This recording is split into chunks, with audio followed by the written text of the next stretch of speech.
नमस्कार, मैं किरणेश कुमार। विकासशील इंसान पार्टी यानी वीआईपी ने अपने हिस्से के 3 लोकसभा सीटों गोपालगंज, पूर्वी चंपारण और झंझारपुर में से 2 सीटों गोपालगंज सुरक्षित और झंझारपुर में उम्मीदवार घोषित कर दिया है। और वीआईपी का दोनों उम्मीदवार आरएसएस विचारधारा के मानने वाले हैं, यानी भारतीय जनता पार्टी ने पीछे से महागठबंधन में अपना 2 उम्मीदवार भेज दिया है और नीतीश कुमार को साधने की तैयारी भी कर दी है। जिस तरह झंझारपुर में भारतीय जनता पार्टी के कार्यकर्ता वीआईपी के उम्मीदवार के गाड़ी पर घूमने लगे हैं, उसी तरह गोपालगंज में भी भाजपा के कार्यकर्ता वीआईपी के गाड़ी पर घूमेंगे। वीआईपी ने झंझारपुर से सुमन कुमार महासेठ को उम्मीदवार बनाया है, जो कल तक आरएसएस का था, सीए का समर्थन करते रहता था और भारतीय जनता पार्टी के टिकट पर मधुबनी स्थानीय प्राधिकार निर्वाचन क्षेत्र से बिहार विधान परिषद का सदस्य रहा। इसी तरह गोपालगंज से प्रेमनाथ चंचल उर्फ चंचल पासवान को वीआईपी ने उम्मीदवार बनाया। यह भी आरएसएस विचारधारा के मानने वाले हैं।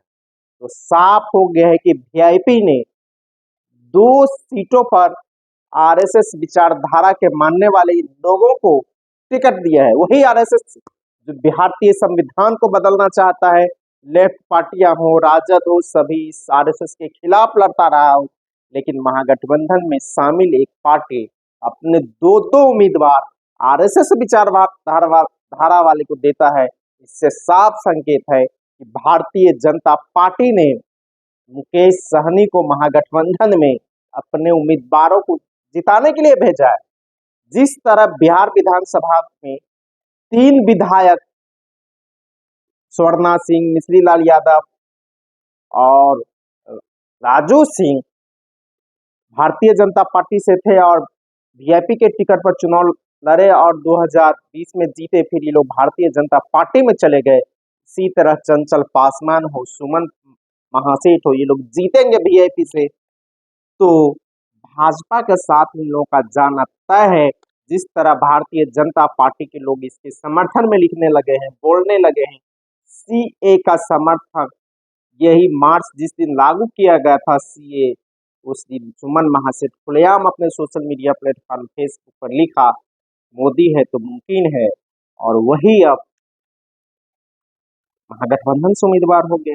तो कहा जा सकता है कि महागठबंधन में 2 पार्टी वीआईपी ने जिस तरह से आरएसएस की विचारधारा के मानने वालों को टिकट दिया है, इससे कई तरह के संकेत मिलने लगे। एक तरफ भारतीय जनता पार्टी जहां जदयू को साधना चाहती है, तो महागठबंधन के माध्यम से 2 सीट इसी तरह भारतीय जनता पार्टी निकालना चाहती है, जो मौका पड़ने पर यह हमें समर्थन कर सके।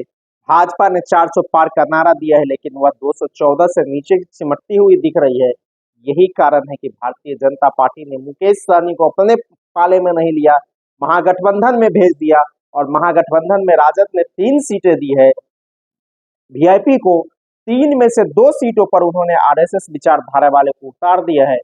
इससे कौन गारंटी लेगा? जिस तरह तेजस्वी कहता है कि कौन मेरे चाचा की गारंटी लेगा, वह भाजपा नहीं छोड़ेंगे, इसी तरह अब सुमन महासेठ और चंचल पासवान की कौन गारंटी लेगा कि यह जीतने के बाद महागठबंधन में रहेगा कि भाजपा के साथ जाएगा।